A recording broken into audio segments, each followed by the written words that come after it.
Uber কলম ডিজিটালে আপনাদের স্বাগত। সঙ্গে রয়েছি আমি অমৃতা। গতকাল আপনাদের প্রিয়ন্তী এবং শ্রেয়ার কথা শুনিয়েছিলাম। মতুয়া হওয়ার জন্য তাদেরকে এই ভোগান্তি, এবং শুধু তাই নয়, তারা একজনের কথা বলেছিল। কার কথা বলেছিল? মতুয়া আন্দোলনের প্রখ্যাত নেতা সুকৃতি রঞ্জন বিশ্বাসের কথা তারা বলেছিল। আমাদের স্টুডিওতেই তারা বলেছিল। আজ আমরা তাকে পেয়েছি আমাদের স্টুডিওতে। সুকৃতি বাবু, আপনাকে স্বাগত আমাদের স্টুডিওতে। নমস্কার। সুকৃতি বাবু, যে বিষয়টা প্রথমেই আলোচনা করতে চাইবো, যে আমরা দেখতে পাচ্ছি যে দেশ জুড়ে এসআইআর বিতর্ক, সে আবহ এখনো চলছে, এবং এসআইআর এর ক্ষেত্রে আমরা দেখতে পাচ্ছি বেশিরভাগ ক্ষেত্রে মতুয়া, সংখ্যালঘু, এদের নাম, সংখ্যালঘু, তপশিলি, জাতি, উপজাতি, আদিবাসী, এদের নাম বাদ পড়ছে কোথাও গিয়ে, এবং সেটা বিভিন্ন জায়গাতেই হচ্ছে। কোথাও গিয়ে কি আপনার মনে হয় যে এই যারা, যে দুজন আপনার কথাও বলেছিল, মতুয়া হওয়ার কারণে তারা ভিক্টিমাইজড হচ্ছে? দেখুন, আমি বিষয়টা খুব মনোযোগ দিয়ে দেখেছি, আইন কানুন দেখেছি, ডিএম এর সাথে দুবার দেখা করেছি, জেলায় যিনি তফসিলিদের ওয়েলফেয়ারের কাজ করেন সেখানে আমরা 10-15টা সংগঠন মিলিয়ে ডেপুটেশনে গেছি, এবং সেখানে আমরা যে ব্যবহার পেয়েছি তাতে আমার অন্তত কোনো সন্দেহ নেই, বা আমরা যে 10-15টা তফসিলি সংগঠন সেখানে কথা বলেছি তাতে আমাদের মনে হয়েছে যে এই দুটি মেয়ের কাস্ট সার্টিফিকেট বাতিল করা এবং তারপরে যেভাবে তাদের উপর অত্যাচার হয়েছে এইটা সম্পূর্ণত তারা নিম্নবর্ণের মানুষ, নমশূদ্র, এরকম একটা কাস্ট মানসিকতা থেকে তাদের উপরে এই অত্যাচার, এই হয়রানি করা হয়েছে। কারণ সম্পূর্ণ বেআইনিভাবে তাদের উপরে তাদের কাস্ট সার্টিফিকেট বাতিল করা হয়েছে। কারণ তারা দুটো অভিযোগের ভিত্তিতে তাদের কাস্ট সার্টিফিকেট বাতিল করেছে। 1-2 অর্ডার শিটে পরিষ্কার লেখা আছে, তাতে বলেছে যে তারা নমশূদ্রভুক্ত নয়, 1 নম্বর। 2 নম্বর বলেছে 2014 সালে যখন তাদের কাস্ট সার্টিফিকেট ইস্যু হয়েছিল তখন গুমা বলে একটা জায়গাতে যে ঠিকানায় তারা কাস্ট সার্টিফিকেটটা পেয়েছে, কাস্ট সার্টিফিকেটে যে ঠিকানা লেখা আছে সেই ঠিকানায় থাকতেন না। এই দুটো অভিযোগের ভিত্তিতে তাদের ভিক্টিমাইজ করা হয়েছে। কিন্তু আমি আপনাকে বলছি, আমি তার বাড়ির 10 মিনিটের মধ্যে থাকি, তারা নমশূদ্র। মমতা ঠাকুর তিনি লিখে দিয়েছেন যে পার্সোনালি তিনি চেনেন এবং তিনি নমশূদ্রভুক্ত। মসলন্দপুরে অন্তত 40 জন নমশূদ্র মানুষ যাদের কাস্ট সার্টিফিকেট আছে, এরকম মানুষ 40 জন তাদের পক্ষে সই করে দিয়েছে। ওইখানে একটা আম্বেদকর সোশ্যাল ওয়েলফেয়ার সেন্টার আছে, তারা লিখে দিয়েছে, পঞ্চায়েত লিখে দিয়েছে, আরো 10-15টা শিডিউল কাস্টের সংগঠন লিখে দিয়েছে যে নমশূদ্র। ফলে এইগুলোতে নিঃসন্দেহ হওয়া যায় যে তারা নমশূদ্রভুক্ত, এই ব্যাপারে কোনো সন্দেহ নেই। ফলে তাদের নমশূদ্র নয় বলে যেটা দেখিয়ে দেওয়ার চেষ্টা হচ্ছে, এইটা একেবারেই ঠিক না। আইনও বলেছে যে একজন নমশূদ্র যখন কোনো কাগজপত্র দিতে পারবে না, ফার্স্ট জেনারেশন সার্টিফিকেট হলে এটা হতে পারে, সেক্ষেত্রে এলাকায় গিয়ে পঞ্চায়েত, এই বিডিও অফিস থেকে খোঁজ নেবে, পঞ্চায়েতে খোঁজ নেবে, লোকাল লোকের কাছে খোঁজ নেবে, তারা যদি বলে ওই সম্প্রদায়ভুক্ত, এইটুকুই যথেষ্ট। ফলে 1 নম্বর পয়েন্টটা কোনো রকমেই কাজে লাগে না। 2 নম্বর, যখন এই প্রশ্ন তুলেছে এসডি অফিস থেকে, এসডিও সদর বারাসাত, তখন তারা ওই 11 বছর আগে যে বাড়িতে থাকতো সেই বাড়ির মালিকের কাছ থেকে লিখে নিয়ে এসছে যে আমার বাড়িতে এরা এই সময় থেকে এই সময় পর্যন্ত থাকতো, এবং সেইটা আবার গুমা পঞ্চায়েতের প্রধান সত্যায়িত করেছে। ওর যে ডিক্লারেশন বাড়ি এলাকার, সেটা আবার সত্যায়িত করেছে, করে সেটা জমা করেছে ডিএম এর কাছে। এইটা ওদের 2-4 মিনিট স্থায়ী 3টে হিয়ারিং হয়েছে, সেখানে তারা এগুলো প্রডিউস করেছে, কিন্তু সেইগুলো প্রসিডিংসে লেখেনি বা স্বীকার করেনি। না করে তাদের কাস্ট সার্টিফিকেট ক্যান্সেল করা হয়েছে। এই যে তার নিজের কাকার, তার দুই দাদারও সার্টিফিকেট ইস্যু, মানে সেখানে থার্ড হিয়ারিং এ তারা প্রডিউস করেছে, লেখেনি, প্রসিডিংস এ লেখেনি। এই যে বাড়িওয়ালার সার্টিফিকেট, প্রধানের সার্টিফিকেট, সেটা লেখেনি। ফলে এই যে সাপ্রেস করে যাওয়া, এইটাতে তাদের ইন্টেনশনটা পরিষ্কার, যে তারা তাকে একটা ভিন্ডিকটিভ অ্যাটিটিউড থেকে তাদের ভিক্টিমাইজ করার জন্য এসডিও এটা করেছেন। ফলে এই প্রশ্নে একটা কথাই প্রযোজ্য, যে উচ্চবর্ণ মানসিকতা থেকেই তাদের ভিক্টিমাইজ করা হয়েছে, এই ব্যাপারে কোনো সন্দেহ নেই।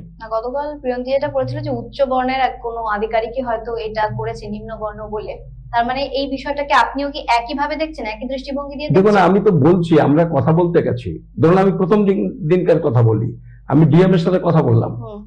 ডিএম অফিসের মধ্যে একজন অফিসার বসেছিলেন যিনি ডিস্ট্রিক্ট ওয়েলফেয়ার অফিসার। আমি অনেকগুলো কাগজ নিয়ে গেছিলাম, ওদের কাগজ, যে স্যার আপনি একটু দেখুন, আরো যদি কিছু প্রয়োজন হয় আপনি বলুন, আমরা জোগাড় করে দেবো, বা সে জোগাড় করবে, যাতে 18 তারিখে হিয়ারিং এ সাবমিট করতে পারে। উনি বললেন যে ঠিক আছে, ব্যস্ত ছিলেন, এটা ঘটনা। উনি ডিস্ট্রিক্ট ওয়েলফেয়ার অফিসারকে বললেন, আপনি সুকৃতি বাবুর সাথে বসে কাগজপত্রগুলো দেখে তাদের গাইড করবেন। তখন ওই অফিসার আমাকে বললেন, ভিজিটার্স রুমে বসুন, ডিএমএল ভিজিটার্স রুমে, আমি বেরোবার সময় আপনাকে ডেকে নিয়ে যাবো। এটা 6টা নাগাদ, এরকম সন্ধ্যাবেলা 6টার সময়। উনি ওখান থেকে বেরিয়ে চলে গেছেন। আমাকে কিচ্ছু বলেননি। 7টা নাগাদ যখন আমাদের ডিএম এর পিএ বলছেন আপনারা বসে আছেন কেন, আমরা তখন অফিস বন্ধ করব। বললাম উনি তো বললেন, ডিএম সাহেব বলে দিয়েছেন, তিনি আমাকে বসতে বলেছেন, আমাকে ডেকে নিয়ে যাবেন, আমার কাগজপত্র দেখবেন। বললাম তিনি তো বেরিয়ে গেছেন। কোথায়? আধা ঘন্টা আগে বেরিয়ে গেছেন। তখন বললাম তিনি কোথায়, কোথায় বসেন, কোন অফিসে বসেন? বলে কাকে বলেছে তো আমি জানি না। তা বলছে আমি তাহলে ডিএম সাহেবকে জিজ্ঞেস করি উনি কে। বলছে না আপনি যাবেন না। বলে তাহলে আপনি কে জিজ্ঞেস করে আসুন। তো বলছে আমিও যাবো না। তাহলে আমি যাচ্ছি তাহলে। তখন বলছে এদিকে আসুন, আমাকে সরে নিয়ে গিয়ে উনি টেলিফোন করলেন তাকে। তখন সব জানতেন, লুকাই গেছে। এবং 7টার সময় তার অফিসে গিয়ে আমি ধরেছি, তখন তিনি বেরিয়ে যাচ্ছিলেন, যে আপনি আমাকে বসতে বলে এইভাবে করলেন কেন।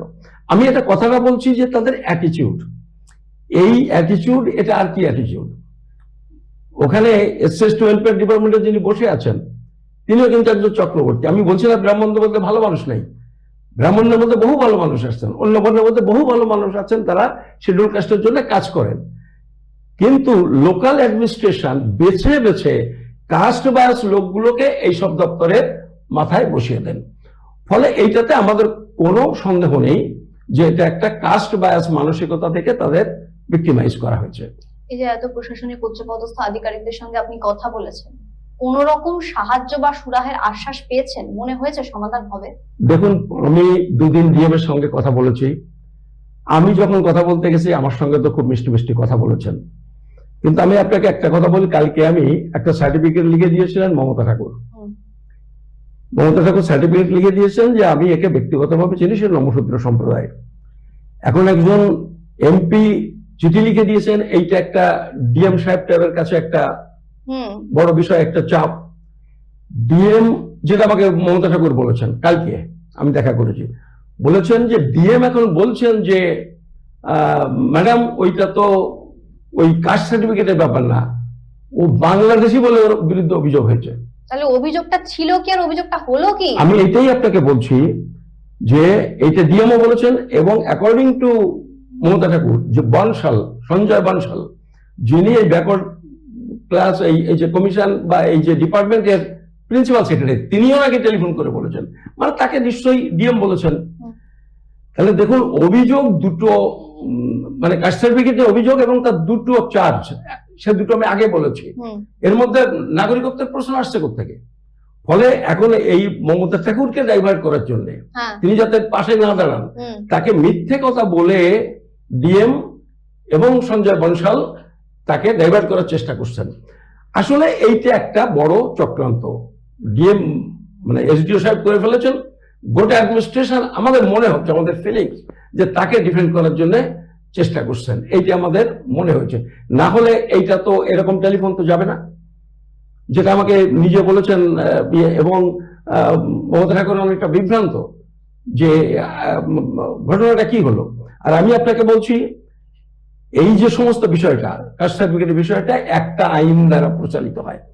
এই একটা আইনের বাইরে কোনো আর আইন নেই, সেটা হচ্ছে এই schedule caste schedule tribe identification act 1994 আর রুলস 1995। সেখানে পরিষ্কার বলেছে যে কারুরই ফর্মাল সিটিজেনশিপ আছে কি নেই তার জন্য কারো কাস্ট সার্টিফিকেট বাতিল করা যাবে না, কাস্ট সার্টিফিকেট প্রদান করা যাবে না, এটা হবে না, দিতে হবে। প্রয়োজনে ডিপার্টমেন্ট গিয়ে খোঁজখবর নিয়ে দেবে।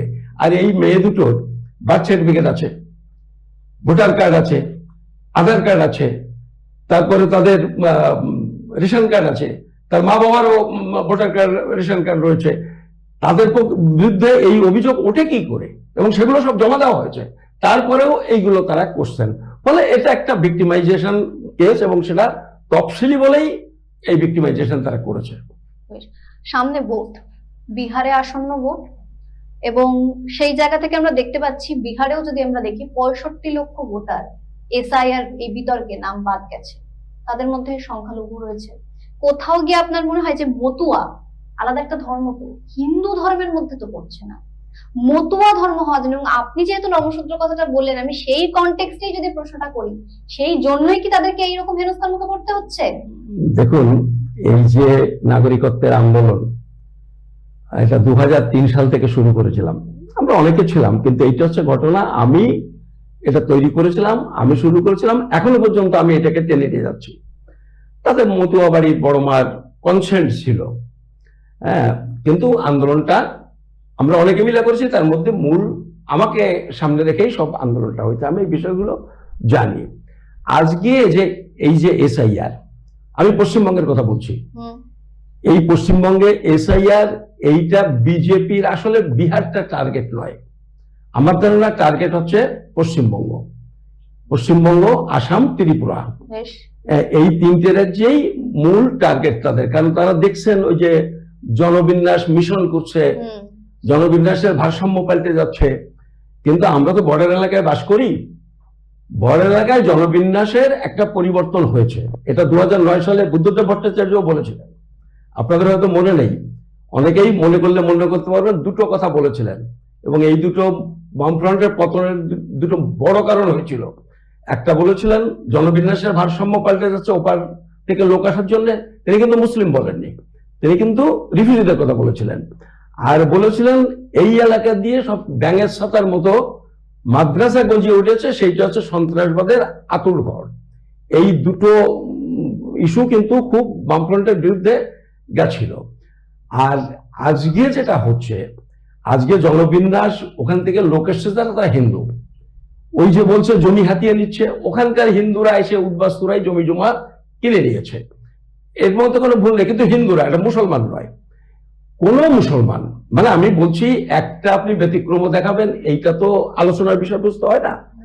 মুসলমানরা বাংলাদেশ থেকে এখানে 20 বছর আগে একেবারে গরিব মুসলমান কিছু আসতেন, সেটা বন্ধ হয়ে গেছে, আর যারা এসেছিলেন তার অধিকাংশই চলে গেছে, মুসলমানরা আসেন না। আর আমি বলছি যে একটা শিক্ষিত মুসলমান পরিবার, নিম্ন মধ্যবিত্ত, মধ্যবিত্ত, উচ্চবিত্ত বাদ দিন, যদি কেউ দেখাতে পারে, আমি তো এতদিন ধরে আন্দোলন করছি, বহু লোক আমাকে ছেড়ে, একটা পরিবার যদি দেখাতে পারে যে একটা শিক্ষিত পরিবার, নিম্ন মধ্যবিত্ত পরিবার বাংলাদেশ থেকে ভারতে এসেছে, এরকম নেই।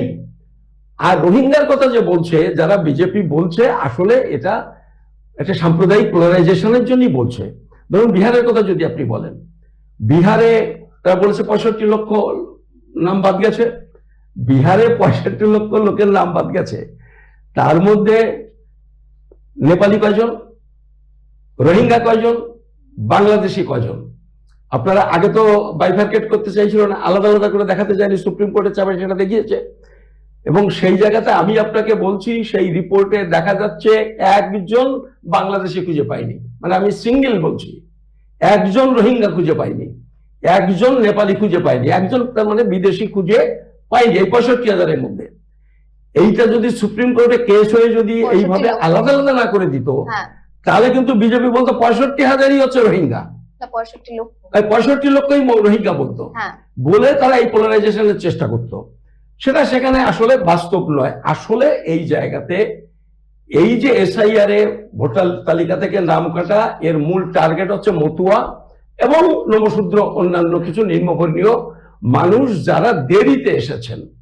দেখুন, দেশভাগের পরে উচ্চবর্ণীয় মানুষেরা, তাদের এখানে যোগাযোগ ছিল, টাকা পয়সা ছিল, লেখাপড়া জানতেন, তারা চলে এসেছেন একটু আগে আগে। দেশভাগের শিকার যে সমস্ত নিম্নবর্ণীয় মানুষ, নমশূদ্র, মতুয়া, তারা মোটামুটি জমি এবং জলের উপর নির্ভরশীল। জমি জল তাদের জীবিকা, তারা তো ঘাড়ে করে নিয়ে আসতে পারেননি, তারা দেরিতে একটু একটু করে এসেছেন। এর টার্গেট হচ্ছে তারাই। এখানে মৃত ভোটার বাদ যাবে, 2 জায়গায় নাম আছে, বাদ যেতে পারে, কিন্তু বিদেশি বলে যে নামগুলো বাদ যাবে, সেই নামের সংখ্যা এখানে অনেক বেশি হবে। ওখানে একটাও হয়নি। এখানে আমি আপনাকে বলছি 50, তার থেকে 10 লক্ষ বেশি হতে পারে, কিছু কম হলেও হতে পারে। এখানে বাদ যাবে শুধু এই নাগরিকত্বের প্রশ্নে।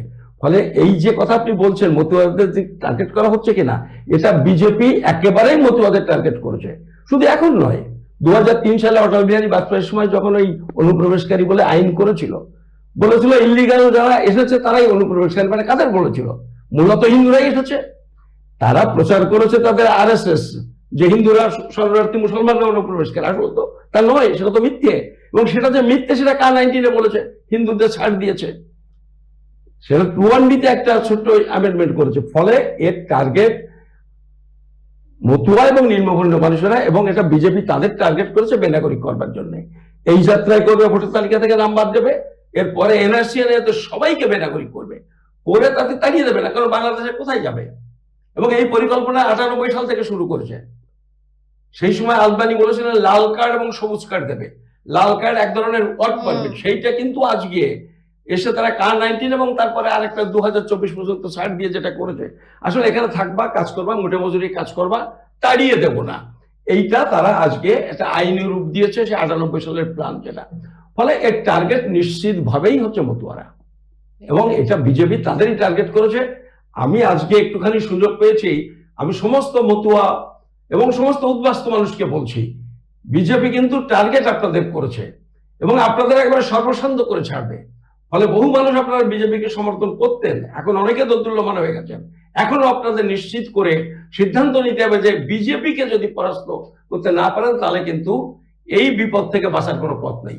তারা এর মধ্যে, আপনারা জানেন কি জানেন না জানি না, এটা the immigration and foreigners act 2025 করেছে। এই সেপ্টেম্বর মাসের 1 তারিখ থেকে লাগু হয়েছে। সেখানে বলেছে যদি ভুয়ো কাগজ দিয়ে পাসপোর্ট করে থাকে, ইত্যাদি ইত্যাদি, এই যে কাগজপত্র যদি করে থাকে, তার 7 বছর জেল, 10 লাখ টাকা জরিমানা। বিজেপি কেন করেছে এইটা? এর সমস্ত উদ্বাস্তুদের জেলে ভরার জন্য তারা এটা করেছে, শাস্তি দেওয়ার জন্য করেছে। ফলে আপনারা এই যে প্রশ্নটা করেছেন, এটা অত্যন্ত সঙ্গত প্রশ্ন, যে বিজেপির টার্গেট কিন্তু এসআইআর এর প্রশ্নে কিন্তু মতুয়া এবং এই সমস্ত উদ্বাস্তু মানুষেরা। আমি আমাদের চ্যানেলের পক্ষ থেকে বলছি যে আমরা চাই খুব দ্রুত ওদের সমস্যা মিটুক, এবং ওরা যে একজন MBBS পড়াশোনা শেষ করেছিলেন এবং একজন পড়ছিলেন, ওদের সমস্যা মিটুক। এই প্রসঙ্গে তো আসবোই সুপ্রীতি বাবু, কিন্তু একটা বিষয় জানতে চাইবো যে নেক্সট কি, মানে আপনি কি ভেবেছেন যে এরপর ওদেরকে নিয়ে কিভাবে গাইড করবেন, ওদেরকে কি গাইড করলে সমস্যার সমাধান হবে অন্তত? দেখুন, আমি একজন কেন্দ্রীয় স্টেটের মন্ত্রী ছিলেন তৃণমূল কংগ্রেসের, এখন MLA আছেন। আমার সাথে ব্যক্তিগত সম্পর্কের খাতিরে আমি টেলিফোন করেছিলাম, তিনি ডিএমকে টেলিফোন করে দিয়েছেন। তারপর মমতা ঠাকুর টেলিফোনও করেছিলেন, চিঠি লিখে দিয়েছিলেন। কিন্তু এরা যেভাবে তাদের মিডগাইড করছে, এবং এই দুইজনই আমাকে বলেছেন যে এরকম যদি হয় তাহলে আপনাদের আর কোর্টে যাওয়া ছাড়া উপায় কি। আজকে ওরা কোর্টে একটা কেস ফাইল করেছে যে এদিককার লড়াইটা চলুক, সাথে সাথে অন্তত তাদের পড়াশোনাটা বন্ধ হয়ে গেছে।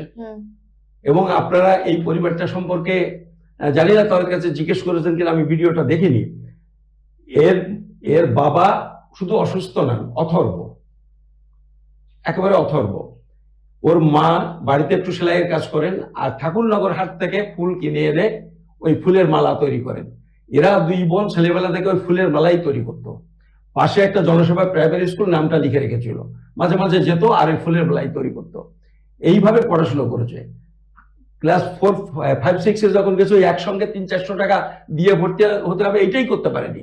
কিন্তু ওই মাস্টারমশাইরা ভালো পারতেন, এটা ছাত্রী ভালো, কিছু কিছু মাস্টারমশাই ভালোবাসতেন, ওদের ক্লাসে মাঝে মাঝে যখন গেছে বসতে দিয়েছে, কিন্তু তারা ভর্তি হতে পারেনি। এইরকম দুস্থ পরিবার।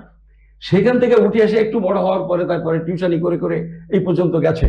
ফলে তারা মামলা মোকদ্দমা করা তাদের পক্ষে কত কঠিন আপনি বুঝুন।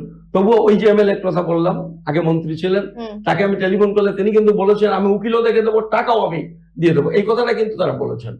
কিন্তু আমার যেটা মনে হয়েছে, ডিএম এবং প্রিন্সিপাল সেক্রেটারি তারা যখন এমএলএ এমপিদের বলছেন না, তখন অনেকখানি মনে করছেন সুকৃতি বগুড়া যা বলছে সেটা কি ঠিক, তারা অনেকটা কনফিউজড হয়ে যাচ্ছেন। ফলে তারাও বলছেন যে তাহলে দুজনেই বলেছেন, মতুয়া মানে মমতা ঠাকুর আমার কালকে বলেছেন যে তাহলে কি করবেন, কোর্টে যান। তার মানে অনেকটা বুঝতে পারছেন, অনেকটা অসহায়, তারা বুঝতে পারছেন না। ফলে আমরা সেটা একটা প্রস্তুতি নিচ্ছি, চাঁদা টাদা তুলে যেভাবে আমরা করি। কিন্তু আমার এখানে এই চ্যানেলের মাধ্যমে একটা কথা বলার, দেখুন আমাদের মুখ্যমন্ত্রী তিনি এই যে দুয়ারে সরকার করেছেন, ওই গ্রামের সমাধান, পাড়ার সমাধান, পাড়ায় এইগুলো তিনি যে করছেন, আমার ধারণা তিনি একটা খুব ভালো একটা ইন্টেনশন থেকে করছেন, মানুষের যাতে হয়রানি না হয়।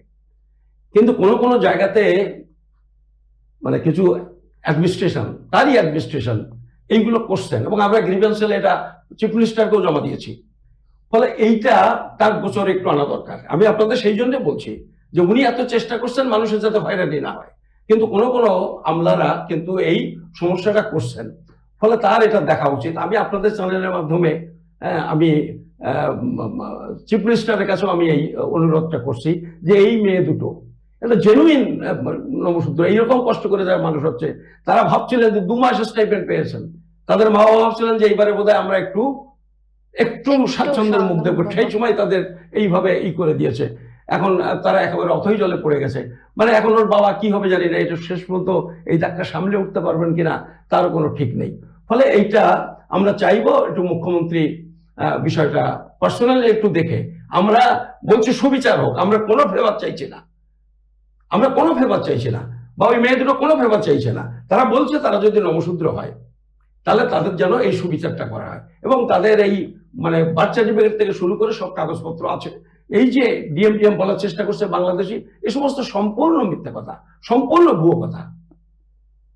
আমি একটা বিষয়, আপনি যেটা বললেন যে মমতা বালা ঠাকুর, তাকে লাস্টে বলা হয়েছিল যে না, নাগরিকত্ব নিয়ে যে অভিযোগটা করা হয়েছিল যে বাংলাদেশি, আমি যদি ধরেও নি যে বাংলাদেশি, যে ধরেও নি, তারা তো আজকে বাংলাদেশে মানে আজকে বাংলাদেশ থেকে আসেনি, তাদের already voter card, ration card, Aadhaar card রয়েছে, যেটা আপনি বললেন। সেই ক্ষেত্রে এখানে কি সমস্যা হতে পারে? আমি তো বুঝি না, এই এটা তো মেধাবী নিয়ে তো কোনো সন্দেহ নেই, এই ডিএম বা প্রিন্সিপাল সেক্রেটারি এটা বলেন কি করে? বা এবং আরো বড় প্রশ্ন হচ্ছে বলছেন যারা এখানে ভোটার, যারা এখানে জন্মগ্রহণ করেছে, যাদের আধার কার্ড আছে তারা নাগরিক, তার একজন ডিএম এই কথা তোলেন কি করে এই প্রশ্ন?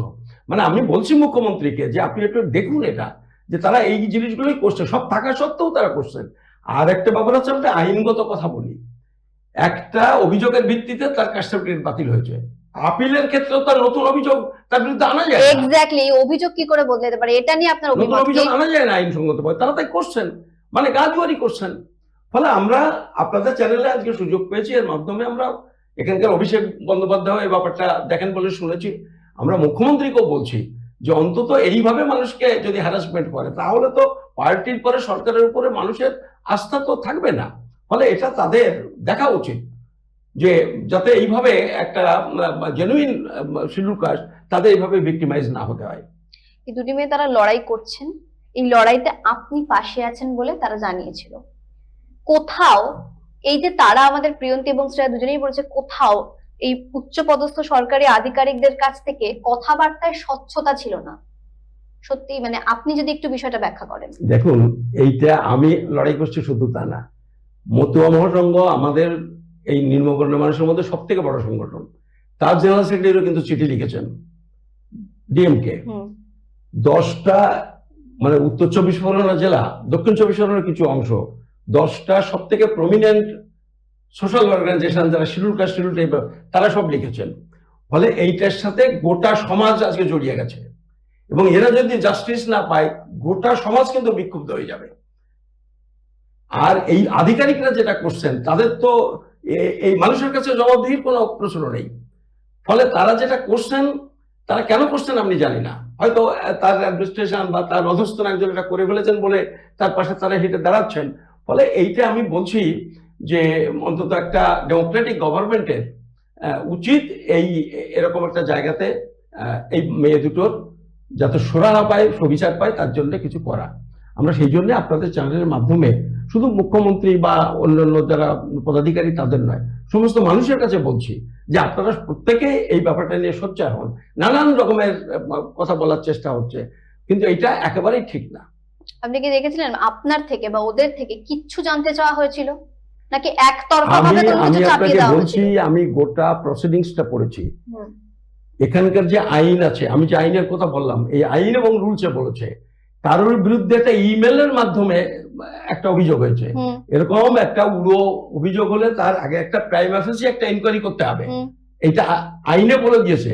এবং সেখানে তারা যদি দেখে এর কোনো ভিত্তি নেই, তাহলে ওটা তো এমনি বাতিল করে দেবে। যদি মনে করে ভিত্তি আছে, তাহলে তো যে ইনকোয়ারি করেছে তার একটা রিপোর্ট পেয়েছে তার কাছে, সেইগুলো দিয়ে শোকজ করতে হবে এই এই যে তারা এই দুজন মেয়েকে, হুম, যে আপনাদের বিরুদ্ধে এই এই অভিযোগ, আমরা ইনকোয়ারি এই পেয়েছে, আপনার কিছু বলার আছে হুম, কিনা, হুম, আত্মপক্ষ সমর্থনের সুযোগ দিতে হবে। কিচ্ছু করেনি, আইন মেনে কোনোটাই করেনি।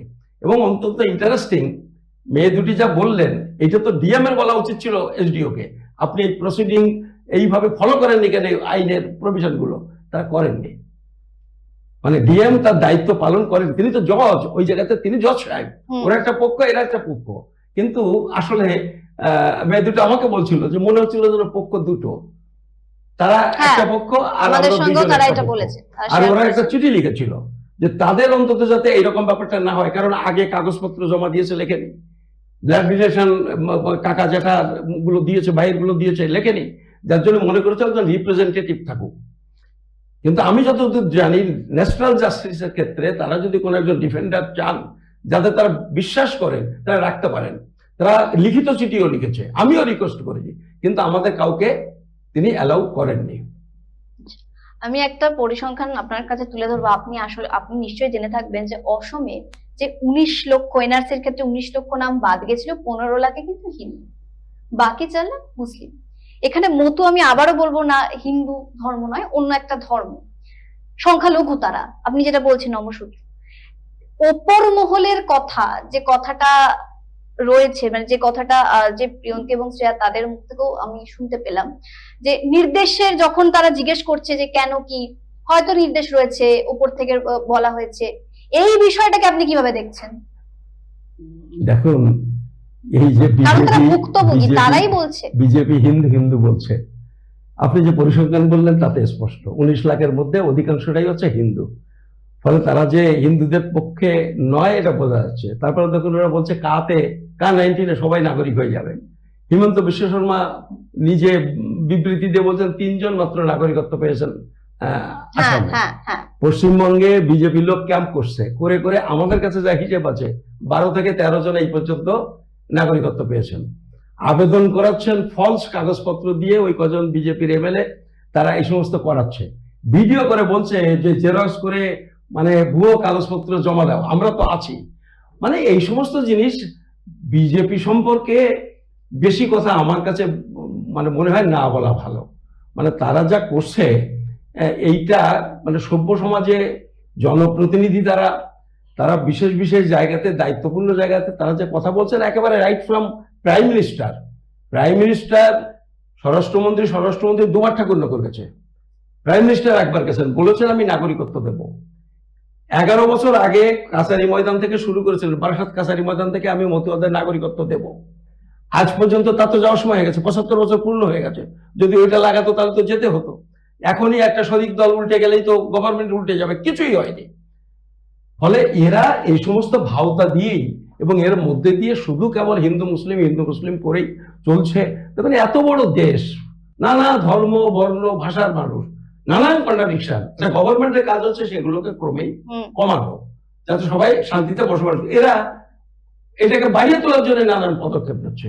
দেখবেন এই পশ্চিমবঙ্গে এই যে আজকে মতুয়াদের ভিক্টিমাইজ করবে, ভাগীরথীর ওপারে মানে আমাদের এখানে যারা ভূমিপুত্র ঘটি বলে যাদের, তাদের মধ্যে গিয়ে এরা প্রচার করবে, দেখবেন এই ইলেকশনেই করবে, দেখবেন বলছে আমরা বাঙালদের সুযোগ সুবিধা বন্ধ করে দিয়েছি, এটা তোমাদের সুযোগ কে নিচ্ছিল, ফলে তোমরা আমাকে ভোট দাও।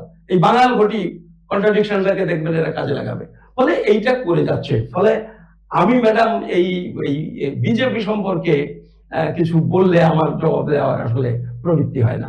আমি এই বিষয়তে একটা প্রসঙ্গে আসবো, সেটা হচ্ছে যে সংখ্যালঘু সংখ্যাগুরুর কনটেক্সট বা এই প্রসঙ্গ যদি বাদও দিই, যদি আপনারাই বলেন যে নমশূদ্র, ব্রাহ্মণ, ক্ষত্রিয়, বৈশ্য, শূদ্র এরকম কোনো জাতিকে আমাদের চ্যানেল কিন্তু প্রমোট করছে না, যে কোনো ধর্মবর্ণকে আমরা প্রমোট করছি, কিন্তু তথাকথিত ভাবে যদি নিচু বর্ণ বা নমশূদ্র, যেটা আপনারাই বারবার বলেন, সেই জন্যই কি টার্গেট হচ্ছে মতুয়ারা?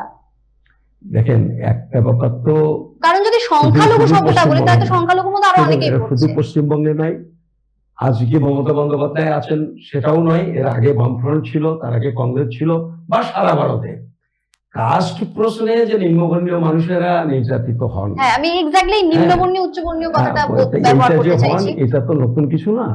আর অনেকে বলে যে পশ্চিমবঙ্গে কাস্ট ব্যাপারটা কম। আপনি হয়তো শুনলে অবাক হয়ে যাবেন, 1933-তে প্রথম ব্রিটিশ পার্লামেন্ট, তখন দিল্লিতে পার্লামেন্টে একটা বিল এনেছিলেন এমসি রাজা, 1933, আনটাচেবিলিটি অ্যাবলিশন বিল।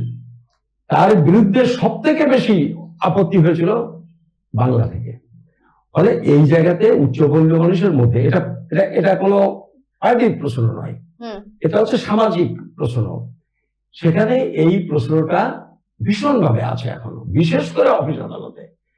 উত্তরপ্রদেশ, বিহারে হচ্ছে গায়েগঞ্জে, আর পশ্চিমবঙ্গে হচ্ছে আসলে এই যেখানে উচ্চবর্ণীয় মানুষেরা তাদের রুটি রুজি, তারা তো এই সেক্টরেই থাকে, চারপাশে যায় না, ওটাই নিয়ে তাদের মাথা ব্যথা না। এই যে হায়ার এডুকেশন শিডিউল কাস্ট লোকজন করছে, এখানে রিজার্ভেশন কার্যকরী হয় না। আমি তো আসলে করতাম কর্মচারী আন্দোলন। আপনাদের চ্যানেলের যারা এখন আছেন পুরনো, আমার সঙ্গে পরিচয় হচ্ছে, আমরা এই শিডিউল কাস্ট শিডিউল ট্রাইব আন্দোলনই করতাম, তারপরে মতুয়া বা এই নাগরিকত্বের আন্দোলন করি।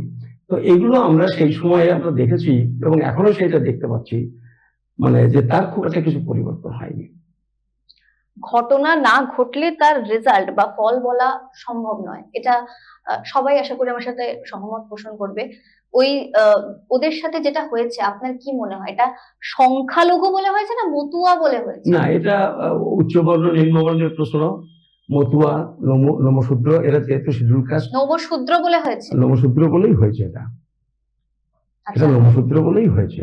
এটা মানে বর্ণের প্রশ্ন, বর্ণের প্রশ্ন, এটা বর্ণের প্রশ্ন। এবং এই যে উচ্চ বর্ণের আধিকারিকরা করেছেন, যেটা একদম, প্রিয়তি একদম, বলেছিল, সেটার সাথে একদম। আপনি তার মানে সহমত পোষণ একদম, করছেন? আমি তো তার কতগুলো প্রমাণ বললাম, তাহলে তো তারা আইনটা ফলো করতো।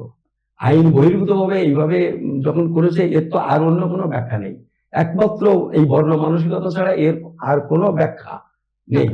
এবং সেইখান থেকে ভাবতেই অবাক লাগছে যে এই যুগে দাঁড়িয়ে ওই বর্ণের মানসিকতা প্রাধান্য পাচ্ছে। আমি একটা বিষয় একটু ছোট্ট করে জানতে চাইবো, যে আপনি যখন এই উচ্চপদস্থ আধিকারিকদের সাথে কথা বলতে গিয়েছিলেন, তারাও যখন কমিউনিকেট করছেন, আদৌ কি তারা ঠিকঠাক কমিউনিকেট করছেন না বলে আপনার কথা শুনে আমার মনে হলো আত্মপক্ষ সমর্থনের কথা আপনি বলেছিলেন তাদেরকে, তখন তারা কি উত্তর দিল? ওরা যে ওদের যে স্টেটমেন্টটা দিয়েছে, ওরা একটা স্টেটমেন্ট রিড আউট করেছে, কারণ মনে থাকবে না, সেখানে এই কথাগুলোই, প্রসিডিওরের কথাগুলোই বলা হয়েছে, যে তাদের কোনো সুযোগ দেওয়া হলো, রিকগনাইজ করে দেওয়া হলো।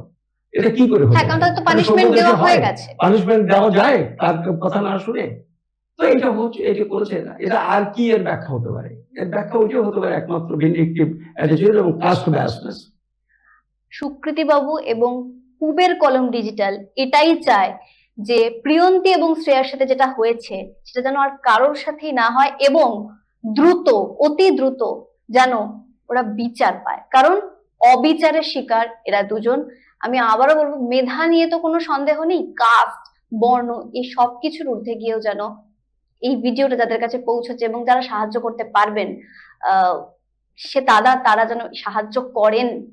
তো একটাই আশায় থাকবো, একটাই প্রার্থনা, যে তারা যেন তাদের সমস্যা থেকে বেরিয়ে আসে, এই সমস্যার সমাধান হয়, আদালত যেন সুবিচার করে। সুকৃতি বাবু, আপনাকে ধন্যবাদ। নমস্কার।